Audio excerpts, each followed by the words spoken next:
Bonjour à tous, dans cette vidéo nous allons corriger 3 exercices sur la notion d'intervalle de confiance.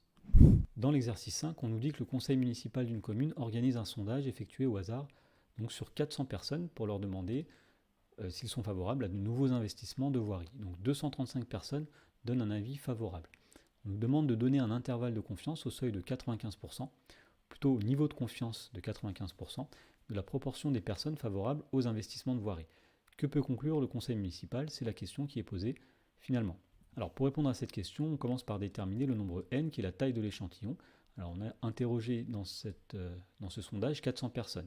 Puis on calcule la fréquence observée de personnes favorables dans cet échantillon, c'est-à-dire 235 sur 400, c'est-à-dire environ 0,5875. Alors nous allons donner un intervalle de confiance.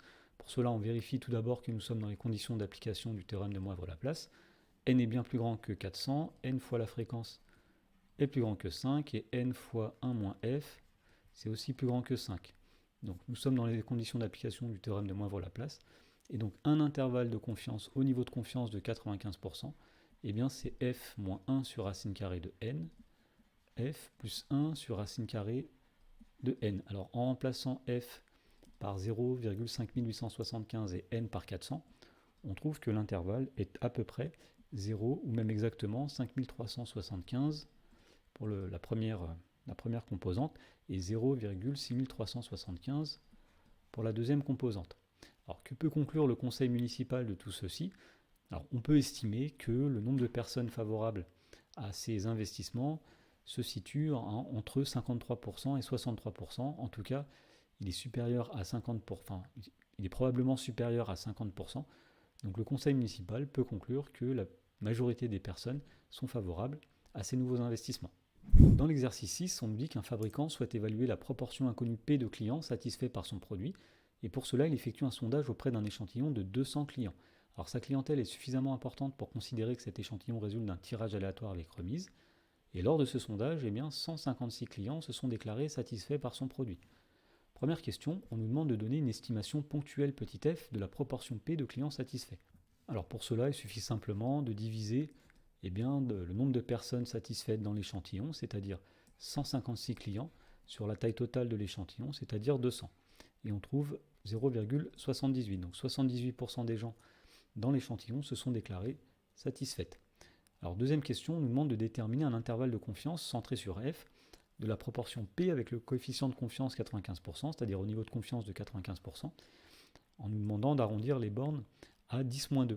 Alors tout d'abord, nous avons ici la taille de l'échantillon qui est égale à 200. Donc la fréquence, nous l'avons vu observer, c'est 0,78. Alors on vérifie que nous sommes dans les conditions d'application du théorème de Moivre-Laplace, donc n est plus grand que 30, n fois f est plus grand que 5, n fois 1 moins f est aussi plus grand que 5. Donc nous pouvons donner un intervalle de confiance au niveau de confiance de 95%. Eh bien, nous connaissons la formule, c'est f moins 1 sur racine carrée de n, f plus 1 sur racine carrée de n. Alors lorsqu'on calcule ceci, on trouve environ, alors à 10-2 près, donc 0,70 et 0,85. Dans la question 3, on nous dit, ce fabricant peut-il être certain que plus de 70% de sa clientèle est satisfaite par son produit? Alors nous avions trouvé un intervalle de confiance qui est 70%, 85%. Donc on peut estimer que la proportion réelle de clients satisfaits est située entre 70% et 85%, mais on ne peut pas en être certain. Peut-être qu'un autre intervalle de confiance aurait donné un autre échantillon aurait donné un autre intervalle de confiance. Donc on ne peut pas être certain. Dans l'exercice 7, une usine fabrique en grande quantité des pièces qui peuvent être sujettes à un défaut. Donc pour estimer la proportion de pièces défectueuses dans la production, eh bien, un prélèvement de 100 pièces a été effectué, et sur ce prélèvement, 45 pièces présentent un défaut. Alors première question, on demande de déterminer un intervalle de confiance au niveau de confiance 0,95 de la proportion de pièces produites dans cette usine qui présente un défaut. Alors l'échantillon ici contenait n égale 100 pièces, et donc la fréquence observée ici était de 45 sur 100, autrement dit 0,45. Alors on vérifie qu'on est bien dans les conditions d'application du théorème de Moivre-Laplace, donc n est plus grand que 30, n fois f est plus grand que 5, n fois 1 moins f est aussi plus grand que 5, Et donc nous pouvons donner un intervalle de confiance au niveau de confiance de 95% de la proportion de pièces qui présentent un défaut. C'est f moins 1 sur racine carrée de n, f plus 1 sur racine carrée de n, c'est-à-dire que c'est l'intervalle 0,35, 0,55. Alors dans la question 2, on nous dit combien de pièces faudrait-il prélever pour que l'amplitude de cet intervalle de confiance soit inférieure à 0,01.